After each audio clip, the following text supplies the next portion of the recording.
ये वीडियो उन तमाम औरतों के लिए है जिनको बांझपन के मसले हैं और बांझपन के मसले जो उनकी वजूहात यानी मेन कॉज निकली है हार्मोनल इम्बैलेंसेस।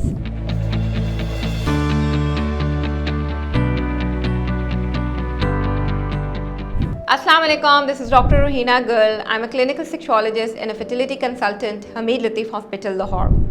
ये वीडियो उन तमाम औरतों के लिए है जो इनफर्टाइल हैं, यानी शादी को 1 साल हो गया है और अभी तक कोई बच्चा नहीं हुआ।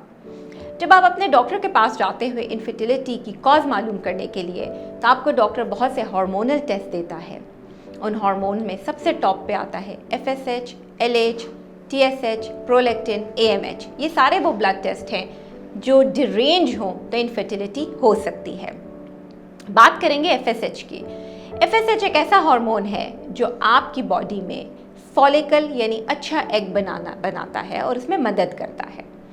अगर FSH बहुत ज़्यादा हाई हो जाता है बॉडी में तो ये वो अलामात हैं, यानी आपके पीरियड्स बंद होने वाले होते हैं और कोई अंडा नहीं बनता। सो मेक श्योर कि ये जो FSH है ये एक नॉर्मल रेंज में होना चाहिए। एट द सेम टाइम दूसरी अलामात है कि अगर FSH LH डिरेंज्ड हो तो ये PCO की तरफ जाता है। PCO में होता क्या है कि किसी भी लड़की को फॉलिकल्स छोटे छोटे उसकी बॉडी में बनते हैं और उसकी बॉडी इतनी रेजिस्टेंट हो चुकी होती है कि एक अच्छा एग नहीं बनता। उसकी भी ट्रीटमेंट बिल्कुल पॉसिबल है। आप एक अच्छे डॉक्टर के पास जाते हो, वो आपको स्टिमुलेशन देता है ताकि आपका एक अच्छा फॉलिकल बने। तीसरा आ जाता है थायराइड हार्मोन। थायराइड हार्मोन का तो वैसे पूरी बॉडी पे इफ़ेक्ट है, सर से लेकर पाँव तक। Thyroid hormone it actually plays role in every system and specially in fertility. तो ज़रूर अपना TSH करवाएं ताकि आपको कहीं थायराइड के मसले तो नहीं हैं। लगता है बाजार के खाने बहुत खाते हो। जी डॉक्टर साहब, मैं ये मेडिसिन प्रिस्क्राइब कर रहा हूँ, वो आप ले लेना। अब कोई भी मसला हो तो मरहम से डॉक्टर की ऑनलाइन कंसल्टेशन बुक करो, क्योंकि डॉक्टर से बात होगी अब घर पर। आखिरी टेस्ट आ जाता है AMH। AMH हमें ये बताता है कि आपकी बॉडी में रिजर्व कितना है, यानी नंबर ऑफ फॉलिकल्स आपकी बॉडी में कितने रह गए हैं। अगर AMH सही है तो हम पेशेंट को स्टिमुलेशन पे पहले ट्रायल देते हैं, IUI पे ट्रायल देते हैं।